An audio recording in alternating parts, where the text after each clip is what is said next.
Hello friends, welcome to the first episode of a story a week. मेरा नाम है अक्षय कपूर और आज मैं आपको एक बहुत ही इंटरेस्टिंग स्टोरी सुनाने जा रहा हूँ। ये स्टोरी है आधुनिक भारत के फिजिकल मैप की।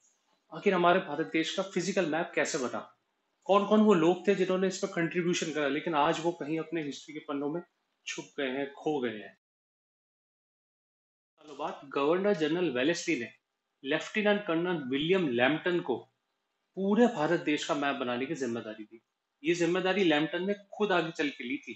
उन्हें टिग्नोमेट्रिकल सर्वे ऑफ इंडिया का सुपरिटेंडेंट बनाया गया और इसी से शुरू होता है भारत के फिजिकल मैप बनने का प्रोजेक्ट। विलियम लैम्पटन ने मद्रास के मरीना बीच पे अपने 500 किलो के थियोडोलाइट को सेटअप करा और बेस लाइन बनाई, मीन सी लेवल। और उसके बाद ट्रायंगल बाय ट्रायंगल इंडिया का मैप बनना शुरू हुआ। ब्रिटिश सरकार ने इस पूरे प्रोजेक्ट के लिए 6 साल का टाइमलाइन रखा था, लेकिन इस पूरे प्रोजेक्ट को कंप्लीट होने में 60 साल का समय लगा। लेकिन कभी भी ब्रिटिश सरकार ने इसकी फंडिंग नहीं रोकी, क्योंकि वे जानते थे कि कितना इंपॉर्टेंट प्रोजेक्ट है। लैम्पटन के सक्सेसर थे एक वेल्चमैन जिनका नाम था मिस्टर जॉर्ज। मिस्टर जॉर्ज ने 1816 में इस काम को संभाला और अपना पूरा जीवन काल इसी सर्वे के अंदर दे दिया। उस समय का सर्वे आज के सर्वे के बनिस्बत बहुत मुश्किल था। इमेजिन करिए, उस समय बंजारों की तरह जीना, अपने टेंट लगाना, बहुत बड़े बड़े साइंटिफिक इंस्ट्रूमेंट्स को संभाल के रखना। उस समय का थियोडोलाइट 500 किलो का आता था, जो कि आज 5 किलो का आता है। बारिशों में दल दल, एनिमी टेरिटरीज में घूमना, ट्राइबल से लड़ना, इन सब के बीच अपनी सेना की टुकड़ी के साथ इस काम को निरंतर करते जाना एक बहुत बड़ी बात थी। वो सभी भारतीय जिन्होंने इस प्रोजेक्ट में अपनी जी जान लगाई, उन सभी को मेरा शत शत नमन है।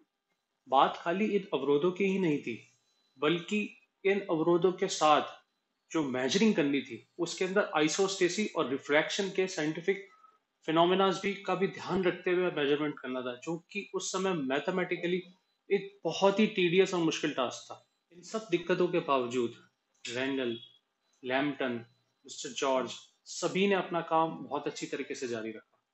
1843 में मिस्टर जॉर्ज ने स्टेप डाउन किया और अब उनकी जगह आया एंड्रू वॉ, जिन्होंने काम को संभाला। 1849 में जब सर्वेयर्स की टीम ईस्टर्न हिमालयाज में थी, तब वो मेजर कर रहे थे पीक 15। इस पीक 15 को मेजर करने का काम दिया गया था राधानाथ सिकदर को। राधानाथ सिकदर ने जब इस पीक 15 की ऊंचाई नापी, तो वह निकल के आई 29,000 फीट। और वो दौड़ते हुए गए एंड्रू वॉक के ऑफिस में और उन्होंने कहा कि मैंने विश्व की सबसे ऊंची चोटी ढूंढ ली है।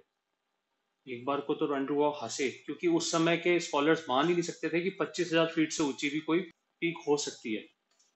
पीक 15 को लोकल भाषा में चोमू लुंगमा कहा जाता था, mother goddess of the earth. उस समय नॉर्म था कि सभी पर्वत नदियों को उनके लोकल भाषा वाले नाम से ही मैप पे रखा जाता था। परंतु अब बात थी विश्व की सबसे ऊंची पर्वत चोटी की, और ये किसके नाम पे रखा जाए। मजेदार बात यह है कि इस पीक 15 का नाम किसी ब्रिटेन के राजा रानी या इंडिया के गवर्नर जनरल के नाम पे नहीं रखा गया, बल्कि एंड्रयू वॉर ने रॉयल ज्योग्राफिकल सोसाइटी को एक पत्र लिखा और उन्होंने कहा कि मेरे प्रेडिसेसर मिस्टर जॉर्ज के नाम पे इस पर्वत श्रृंखला का नाम रखा जाए। और मिस्टर जॉर्ज का पूरा नाम था जॉर्ज एवरेस्ट। इस प्रपोजल को एक्सेप्ट करने में ब्रिटिशर्स ने 4 साल का समय लिया और 1860 में फाइनली पीक 15 का नाम रखा गया माउंट एवरेस्ट। इंटरेस्टिंग बात यह है कि जॉर्ज एवरेस्ट ने अपने मरने तक कभी माउंट एवरेस्ट को देखा ही नहीं, और जॉर्ज एवरेस्ट ये चाहते भी नहीं थे कि उस पर्वत का नाम उनके नाम पर रखा जाए, क्योंकि उन्हें लगता था कि लोकल लोगों को उनका नाम प्रोनाउंस करने में दिक्कत आएगी।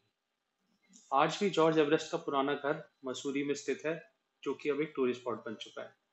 पूरी कहानी में राधानाथ सिकदर का नाम कहीं छुप गया।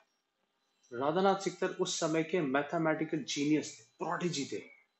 जॉर्ज एवरेस्ट ने खुद कहा था कि Radhanath Sikdar is a mathematician of rare genius. उन्होंने खुद ये माना था कि राधानाथ सिकदर की कैपेबिलिटी का इंसान ना तो कोई यूरोपियन, ना इंडियन, ना इंडिया में है, ना ब्रिटेन में। He was such an amazing man in mathematics. Radhanath Sikdar ने उस समय उनके इंस्ट्रूमेंट्स यूज करते हुए इसकी हाइट 29,000 फीट बताई थी। आज के समय जब एक्यूरेट मेजरमेंट्स हुए हैं, तो इसकी हाइट 29,035 फीट निकली है। और तब से लेके अब तक प्लेट टेक्टोनिक थ्योरी को ध्यान में रखते हुए पहाड़ और ऊंचे उठ गए हैं। तो सोचिए कितने प्रिसाइज मेजरमेंट तक राधानाथ सिकदर पहुंच गए थे माउंट एवरेस्ट की हाइट को लेके। आई होप आपको ये कहानी पसंद आई होगी, काफ़ी इंटरेस्टिंग कहानी थी। और आगे और भी ऐसी कहानी हमें से सुनते रहनी है, तो please like share subscribe and comment. Thank you.